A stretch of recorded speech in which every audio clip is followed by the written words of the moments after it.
Hello students, आज के इस क्लास में हम लोग जीव विज्ञान का दूसरा चैप्टर श्वसन के अंतर्गत वस्तुनिष्ठ प्रश्नों के जानकारी ग्रहण करेंगे।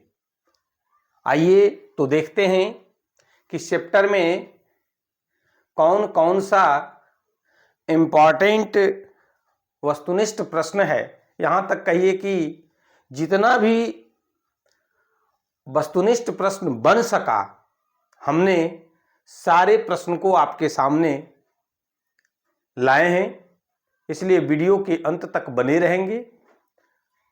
आपको हर प्रश्न के आंसर के विषय में जो जानकारी दी जाएगी वो विश्लेषण सहित, कि आखिर ये आंसर है तो क्यों है और नहीं है तो क्यों नहीं है। हमेशा हम इस बात की चर्चा करते रहते हैं। तो आइए, श्वसन चैप्टर जो है, रिस्पायरेशन, पूरा चैप्टर हम लोगों ने देखा, एक एक टॉपिक का अध्ययन किया और उसी में से अब वस्तुनिष्ठ प्रश्न है तो इसके विषय में भी हम लोग जानकारी ग्रहण करते हैं। तो देखिए, पहला जो प्रश्न है वो है कि श्वसन की क्रिया में खाद्य पदार्थ का क्या होता है। खाद्य पदार्थ जो ग्लूकोज है, C6H12O6, इसका क्या होता है? ऑक्सीकरण होता है, विघटन होता है और ये टूटता है किसमें? कार्बन डाइऑक्साइड, जल और ऊर्जा में। इसलिए जवाब क्या होगा? संश्लेषण नहीं, दहन नहीं, विघटन होता है। और विघटन के फलस्वरूप क्या होता है? CO2, H2O जल और ऊर्जा मुक्त होती है। श्वसन की क्रिया में क्या होता है बाबू? तो ऊर्जा मुक्त होती है। ये पूरा रिएक्शन आपको याद होगा, 6O2 है ना। एंजाइम की उपस्थिति में क्या होता है? 6CO2 प्लस 6H2O और एनर्जी, ऊर्जा का फॉर्मेशन होता है। कहने का मतलब ये जो ग्लूकोज है ये टूटता है, ब्रेक करता है, विघटन होता है ना। चलिए अगला प्रश्न देखते हैं। अवायवीय श्वसन, अवायवीय श्वसन नाम से ही पता चल रहा है कि ये वायु की अनुपस्थिति में जो श्वसन होता है उसके विषय में कहा जा रहा है कि कोशिका के किस भाग में होता है। तो हम लोग जानते हैं, पढ़ चुके हैं कि अवायवीय श्वसन कहां होता है? माइटोकॉन्ड्रिया में नहीं, तो कहां होता है? कोशिका द्रव्य में होता है। कोशिका झिल्ली नहीं आंसर होगा, हरित लवक भी नहीं होगा। कहने का मतलब हुआ कि अवायवीय श्वसन जो कि ऑक्सीजन के अनुपस्थिति में होती है, वह कोशिका द्रव्य में उसका संपादन होता है। क्योंकि श्वसन की दो चरण होते हैं, एक अवायवीय श्वसन एनाएरोबिक रिस्पायरेशन और दूसरा वायवीय श्वसन यानी कि एरोबिक रिस्पायरेशन। चलिए अगला प्रश्न देखते हैं।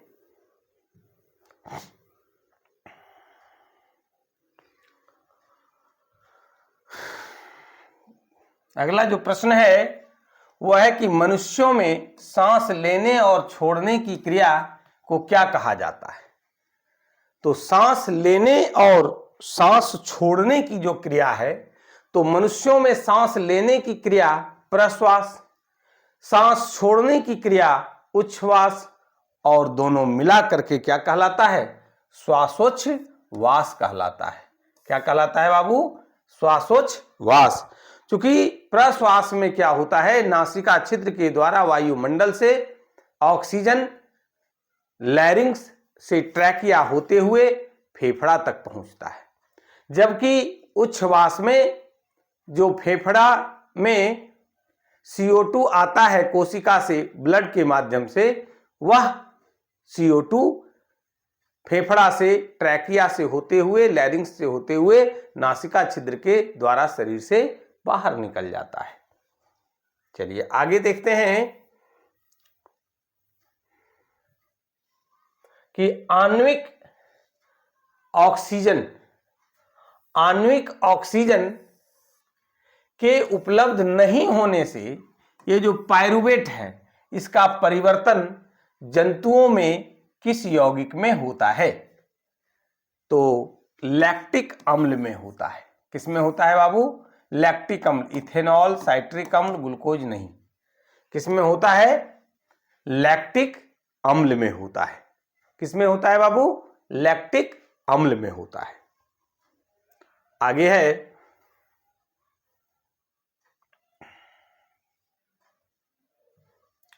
कि पौधों में गैसों का आदान प्रदान के लिए क्या होता है? जड़ नहीं, तना नहीं, टहनी नहीं, क्या होता है बाबू? रंध्र होता है, जिसको अंग्रेजी में क्या कहते हैं? स्टोमाटा कहते हैं। क्या कहते हैं? स्टोमाटा कहते हैं, छिद्र कहते हैं, रंध्र कहते हैं, है ना। कहने का मतलब हुआ कि पौधों में गैसों के आदान प्रदान के लिए पत्तियों पर, ये पत्ती है ना, ये जो पत्ती है बाबू, इसमें रंध्र पाया जाता है, छिद्र पाया जाता है, और इसी को क्या बोलते हैं? स्टोमाटा या रंध्र। क्या कहते हैं बाबू? रंध्र। आगे है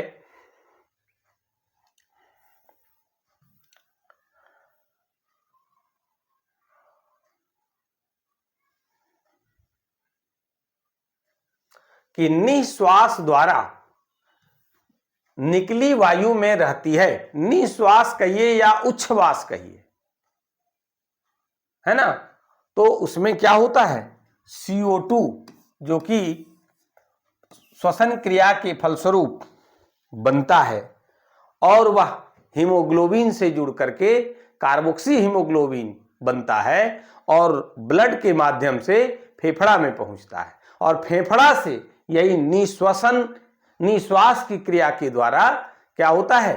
ट्रैकिया से होते हुए, लैरिंक्स से होते हुए श्वास नासिका छिद्र के द्वारा वातावरण में चला जाता है। आगे है कि इनमें सामान्यतः किसका उपयोग कोशिका द्वारा, इनमें सामान्यतः किसका उपयोग कोशिका द्वारा ऊर्जा उत्पादन के लिए होता है? एमिनो अम्ल नहीं, वसा अम्ल नहीं, ग्लूकोज। ग्लूकोज का ही ना अभी हम लोग चर्चा कर रहे थे। ग्लूकोज है, ये क्या है बाबू? ग्लूकोज। और यही ग्लूकोज के द्वारा, यानी इसका ऑक्सीकरण होता है, और क्या मिलता है हमें? ऊर्जा प्राप्त होती है। क्या मिलता है? ऊर्जा प्राप्त होती है। आगे है कि पौधों में किस क्रिया के द्वारा बाहरी वातावरण से ऑक्सीजन कोशिकाओं में पहुंचता है? ये पादपों की बात हो रही है, पेड़ पौधों की बात हो रही है, प्लांट की बात हो रही है। तो प्लांट में हम लोग जानते हैं कि श्वसन क्रिया के लिए कोई विशेष अंग नहीं होता है। श्वसन की क्रिया पेड़ पौधों में किसके द्वारा होती है? तो जड़ के मूल रोम द्वारा, तना द्वारा, और पत्तियों में रंध्र होता है स्टोमाटा, उसके द्वारा होता है। तो उसमें भी कौन सी क्रिया के द्वारा होता है? तो वो विसरण की क्रिया के द्वारा होता है, डिफ्यूजन के द्वारा होता है। किण्वन और प्रकाश संश्लेषण नहीं होगा। विसरण, डिफ्यूजन की क्रिया के द्वारा क्या होता है? पौधों में बाहरी वातावरण से ऑक्सीजन कोशिकाओं में पहुंचता है। आगे है मनुष्य के ट्रैकिया में, मनुष्य के ट्रैकिया में पाए जाते हैं क्या? उपास्थि के पूर्ण वलय? नहीं।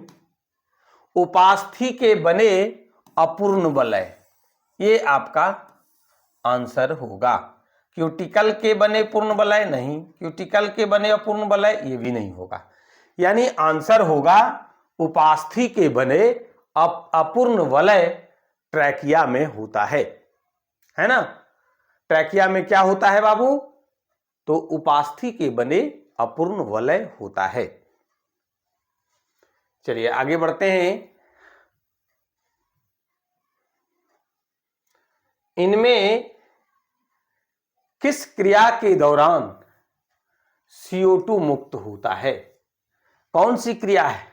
प्रकाश संश्लेषण में पेड़ पौधे क्या करता है? ऑक्सीजन मुक्त करता है। वाष्पोत्सर्जन में क्या होता है? जल जो है वो वाष्प बन करके वातावरण में चला जाता है। रसारोहण भी नहीं होगा तो क्या होगा? श्वसन होगा। क्योंकि श्वसन की क्रिया को फिर से एक बार देखते हैं। C6H12O6, इसमें ऑक्सीजन के द्वारा इसका ऑक्सीकरण होता है एंजाइम की उपस्थिति में। 6CO2 plus 6H2O plus energy, है ना? यानी यही CO2 है जो निकलता है। ये कौन सी क्रिया है? ये क्रिया श्वसन है। कौन सी क्रिया है बाबू? श्वसन है। अब देखिए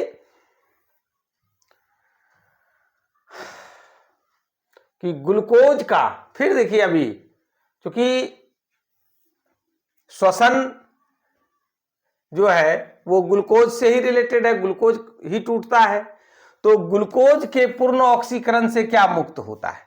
अभी हम लोग देखे थे कि कार्बन डाइऑक्साइड होता है मुक्त, ऊर्जा भी मुक्त होता है और जल भी होता है। कहने का मतलब है कि आंसर क्या होगा? इनमें से सभी। यानी ग्लूकोज के पूर्ण ऑक्सीकरण से क्या मुक्त होता है? तो जल भी होता है, CO2 भी होता है और ऊर्जा, यानी सभी। आगे है, बड़ा ही इंपॉर्टेंट प्रश्न है कि एक अणु ग्लूकोज के पूर्ण ऑक्सीकरण से उत्पन्न होता है ATP के कितने अणुओं की संख्या? यानी कि 38 अणु ATP बनता है। ये 36 नहीं, अनिश्चित नहीं। यानी क्या आंसर होगा? 38। एक अणु ग्लूकोज से के पूर्ण ऑक्सीकरण से, एक अणु ग्लूकोज के पूर्ण ऑक्सीकरण से 38 अणु ATP, एडिनोसिन ट्राइफॉस्फेट ऊर्जा मुक्त होती है। याद रखेंगे कि एक अणु ग्लूकोज के पूर्ण ऑक्सीकरण से 38 अणु ATP ऊर्जा मुक्त होती है।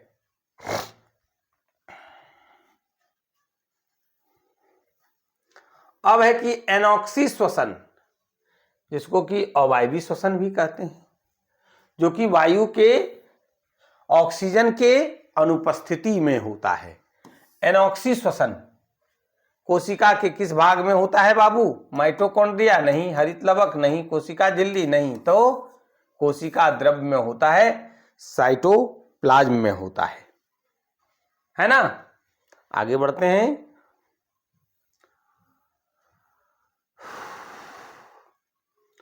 कि किस प्रकार के श्वसन में अधिक ऊर्जा विमुक्त होती है? एनॉक्सी श्वसन में, किण्वन में, ऑक्सी श्वसन में? तो ऑक्सी श्वसन होगा, क्योंकि वायवीय श्वसन में अवायवीय श्वसन की तुलना में अधिक ऊर्जा मुक्त होती है। एनॉक्सी श्वसन की तुलना में ऑक्सी श्वसन, जो कि वायु की उपस्थिति में होता है, उसमें अधिक ऊर्जा मुक्त होती है। आगे बढ़ेंगे।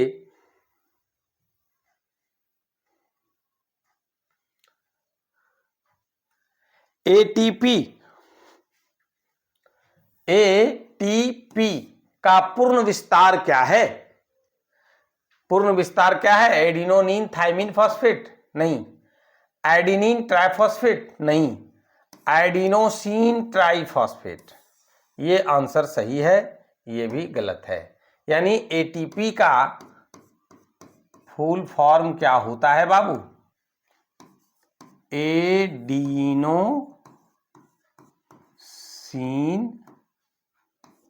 ट्राइफॉस्फेट।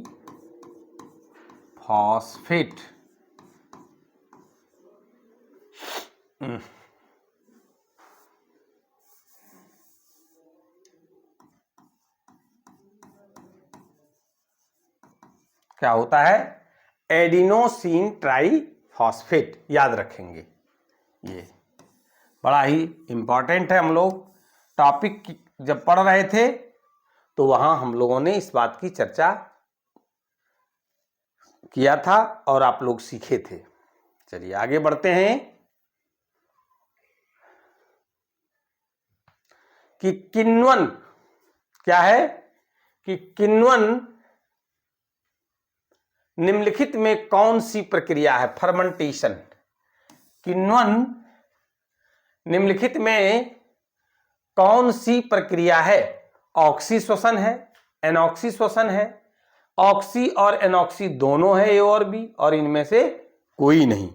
तो ऑक्सी श्वसन नहीं है। क्या है बाबू? एनॉक्सी श्वसन है, एन एरोबिक रिस्पिरेशन है, और वायवीय श्वसन में जो है किण्वन की प्रक्रिया होती है, फर्मेंटेशन की प्रक्रिया होती है। इस प्रकार से हम लोगों ने जीव विज्ञान का श्वसन पाठ पूरा, चाहे वो सब्जेक्टिव हो, ऑब्जेक्टिव हो, विषय निष्ठ हो या वस्तुनिष्ठ हो, हर एक प्रश्न का जानकारी ग्रहण कर लिया है।